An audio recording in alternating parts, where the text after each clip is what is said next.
This is home for me, man, and a lot of memories, a lot of friends, a lot of family, and it's just a blessing to be back here to see Columbus grow in such a way.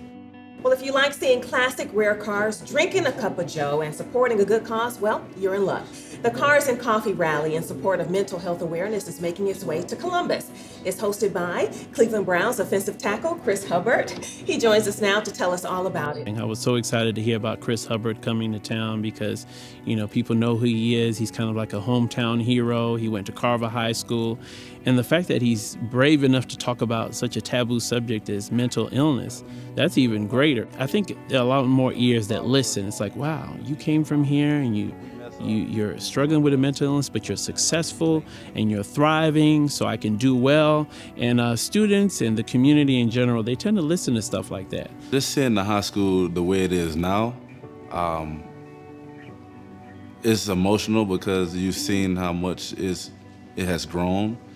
Bro, this is way better than what we had it. Way better.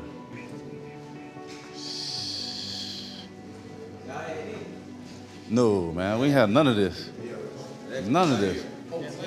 We were told that if you're going through something, you might want to push through it. Nothing's wrong with you. Be a man. And we never realize it until we get to this deep point in life to where we're like, man, something is going on wrong with me. Another note, man, I want y'all to know about mental health too, man.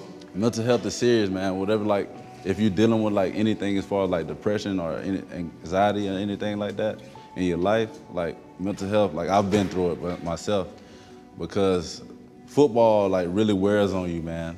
It really does. Like it takes you away from your family most of all, and then as well as like you putting your body on the line too.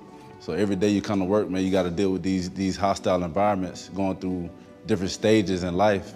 You might be dealing with depression or anxiety, but I had to get some help. It really touched his heart to be able to go back and have that opportunity to kind of let these young men know, hey, listen, I'm just like you. I saw how it's important to him to break down that stigma, especially in the African-American community, especially African-American males, on how we're just supposed to hold everything up and just suck it up. That's that old school mentality where it actually builds up inside and it creates a lot of stress, which then in turns into the depression.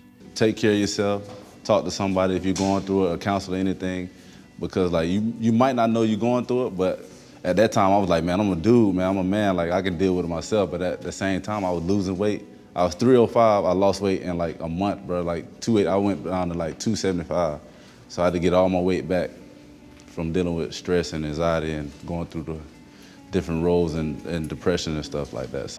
You can see on a daily basis the issues that we have to deal with in regards to mental health, and for him to take on that issue, it means a great deal to us. Seeing the young students here today at Carver Columbus High School, I saw myself sitting in one of those seats, and just to be able to talk among those guys brought me back a lot of memories of how I was in school and how I dealt with a lot of things going on. We hear about bullying, we hear about peer pressure, we hear about problems with people being bullied because of their sexuality. Just seeing my friend grow through that, yeah, it was pretty tough. He liked other men, so that's kind of why they picked on him, because of what he went through.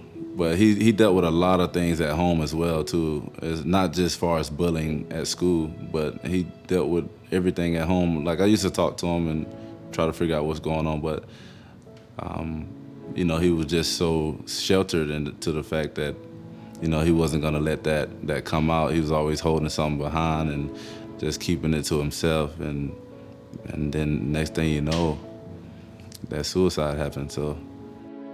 In my experience talking to African-American youth, it's just overcoming that stigma. Whereas, maybe their parents may not necessarily believe or understand what mental illness is. They kind of get it and they want to get help, but they don't really know who to talk to about getting help and where to go to get help. He opened my eyes to a lot of it. Now I understand it's not, like I said, somebody's crazy. Oh, you no. know, that's the first thing. No, Oh, it's she's not. mental. Yeah. That's what you think. Right. That's what my thought process was a long time ago. But when he started, it's like, oh, wow, it just brought more awareness to me. Really did. It helped me to understand more.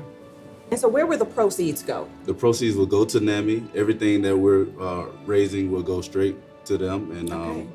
we just want to see it happen and raise as much as possible. Great. Chris, thank you so much for being here. Thank you guys for having me. Yes, the Cars and Coffee Rally. We hope everybody will come out and support mental health. I'm hyped to be here, man. I'm excited to be here. Man, this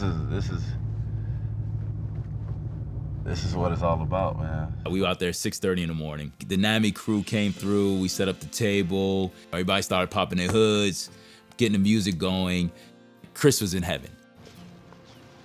So Yeah, man. we Jersey. got the jerseys. We had a great day in regards to fundraising and people supporting the event. Appreciate what you're doing. Yes, sir, man. I'm glad you brought the rides out here, man. You know, we're just trying to raise that awareness for mental health and just have a good time as well. You know, it takes a brave man to really, especially a football player, an NFL player, to come out and kind of admit to having mental illness issues and most importantly, finding help for it. And there's a lot of them out there that have these issues. And I'm very proud of Chris being brave enough to really shed light on it, but then also tell his personal story about that. I got you, bro. I got you. Come on, look at the camera, look. Anyone that's dealing with mental health today, just know your voice is always meant to be heard. You're not alone in this world. There's a million people that's going through the same thing you may be going through. And it's many ways and different things that you can do in your life that can help you get out of that depression, that hole that you may be in. Just know that we are here to help you, and NAMI is gonna continue to help as much as possible.